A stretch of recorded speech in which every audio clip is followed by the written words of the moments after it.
So, which type of accounting firm owner are you? Are you the CEO of your firm or an employee in your firm? Either one is good. There's no right or wrong. It's a matter of personal choice and knowing if you are satisfied, if there need to be some adjustments. This is Lauren Fogelman with Business Success Solution. So, here's the difference between the CEO versus being an employee in your firm. CEOs, they're building a business which actually functions on a daily basis without them. So they are not involved in the day-to-day operations. They're focusing on the higher value aspects regarding client services as well as business development and maybe even not feeling like a slave to their business. On the other hand, the self-employed business owners are building a firm which actually just gives them a steady paycheck. So where are you? Are you more of that CEO mindset where you want to build a firm that operates even when you're not there? Or are you looking for that steady paycheck or maybe somewhere in between? And the bottom line, it's actually possible to switch from one to the other. So that's something to think about also. But I want to talk about that CEO mindset. What is it that really allows someone to build a business that operates without them being involved in the day-to-day operation? And the reason that this is important is because this keeps you from experiencing what I call the upper limit challenge. That's where your revenues are maxed out because your time's tapped out. So when you have no more time left to give, then you can't increase your earning potential. And the CEO mindset applies even if you're a solo business owner. There is absolutely a way to be able to turn it around, no matter what size your firm is. So I have a couple of things for you to think about in order to start moving in this direction of being the CEO in your firm instead of an employee within your firm. The very first one is working from the top down. That's where you start with forward thinking about where you want your firm to be. It might be in 12 months, 2 years, 3 years, 5 years. It depends on you. I like to focus on 12 months out for most of the business owners that I work with. And once you know what it is you want to achieve in that future period of time, let's say 12 months, then you want to start understanding what is the actions that need to be taken to achieve that result. So one of the things I look at is destination. You want to identify exactly where you want to be. And the clearer, the more fine-tuned it is, the more likely you are to actually achieve that result. The second thing is define. You want to create a strategy that's going to help you achieve that outcome. So that's number 2. And then the third thing is decisions. And to realize that the decisions that you make today ought to be moving you closer to that end goal. So those are 3 things to think about as you're moving forward and stepping into that CEO mindset is destination, define the action steps, and then the decisions you make today ought to be moving you in that direction. So that's the very first thing, is understanding the end result. The next thing is delegation to increase capacity. I know that this is a hot topic that is talked about so much, but let's just be real, especially as the firm owner, and if you're doing the day-to-day technical work, then your plate is always full. And we want to find ways to either delegate or automate the tasks that you're doing. And by doing this, it also means creating processes in order to maintain standards and your quality of service, because you want to deliver a certain quality of service no matter who is doing that service within your firm for your clients.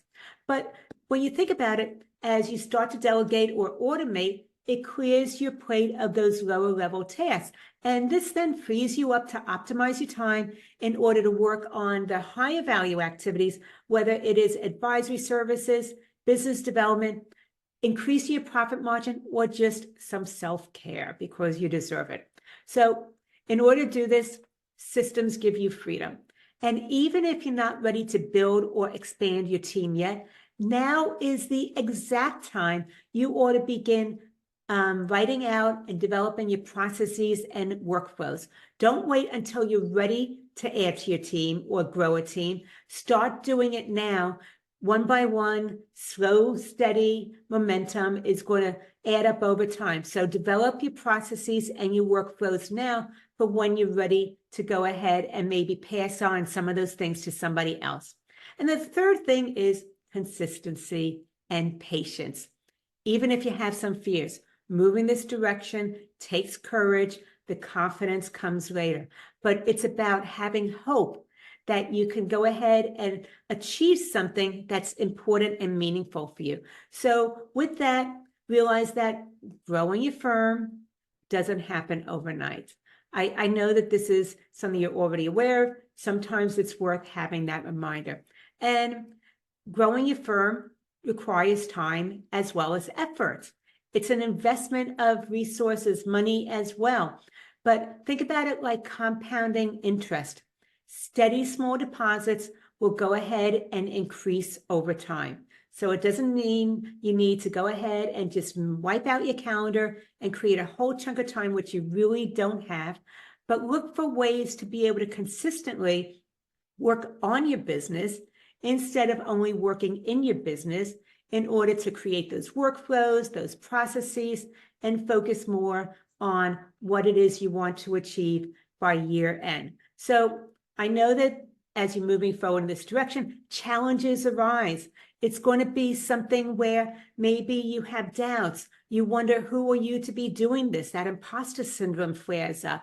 Or that you don't want to make a mistake and maybe upset someone. As a result, you end up second guessing yourself. Or maybe you even postpone that decision because it feels overwhelming to you. That is the reality. It's something that all of us at some point experience. It's how you respond to it that makes the difference as to whether you move forward or you resist. So I just want to say, so often, it's the firm owners who are the bottlenecks in their firm's success of being able to move forward. It's your emotions, your concerns that tend to hijack your decisions sometimes, even the ones that you know would be beneficial in moving your firm forward in a specific way. And there is a reason for that. It's because we are kind of wired for survival to avoid mistakes, failure, or things that create additional stress and overwhelm. So there's a reason that happens, but you don't have to be something that stops you from doing what you know is the right thing for you to be doing.